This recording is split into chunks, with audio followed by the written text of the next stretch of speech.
La première chose que je voudrais dire, c'est que je soutiens Mila et que nous devrions tous la soutenir. Bien sûr, ces mots étaient violents et je crois que dans une société, on doit pouvoir trouver d'autres expressions de sa liberté que de dire du mal d'une religion, quelle qu'elle soit, qui représente un attachement pour des milliers de croyants. Ça ne change rien au fait que jamais personne ne devrait être menacé pour avoir tenu quelque discours que ce soit, fût-il d'ailleurs offensant. Et je crois qu'il y a quelque chose de très grave dans ce qui est en train de se produire aujourd'hui. Cette jeune fille est empêchée de se rendre dans son établissement scolaire parce que sa sécurité ne peut pas être assurée, son identité a été dévoilée, son adresse a été identifiée.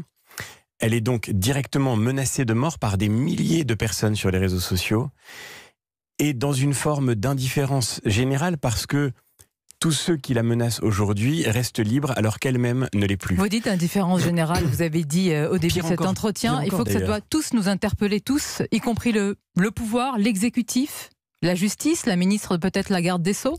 Bien sûr, y compris aussi, évidemment, les représentants du culte musulman en France. Et je dois dire que j'ai été glacé d'entendre les propos de M. Abdallah Zekri chez certains de vos confrères qui disait en réagissant à cette affaire que Mila l'avait bien cherché et qu'elle devait assumer les conséquences, je le cite littéralement, assumer les conséquences de ce qu'elle avait pu dire.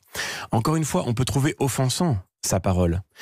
Et parce qu'il y a une double enquête, on va le préciser. Il y a une enquête sur les menaces de mort et une enquête aussi pour incitation à la haine contre la jeune fille aussi par rapport à ses propos. Et là, il y a quelque chose de stupéfiant aussi dans la réaction des pouvoirs publics. Lorsqu'une personne est menacée pour avoir tenu ses propos, pourquoi faudrait-il que l'État la poursuive? Et la poursuive d'ailleurs pour racisme, ce qui n'a littéralement aucun sens. Il n'y a pas de racisme dans le fait de critiquer une religion. Le concept d'islamophobie, on le voit, est en train de produire ses effets délétères. On doit pouvoir critiquer une religion. On doit respecter ceux qui la pratiquent, bien sûr, mais ça n'empêche pas que la liberté d'expression doit être garantie dans notre pays. Le droit de critiquer, le droit au blasphème. Il y a quelques années, nous étions tous Charlie. Que reste-t-il aujourd'hui de cette conviction partagée que la liberté d'expression est notre trésor commun ?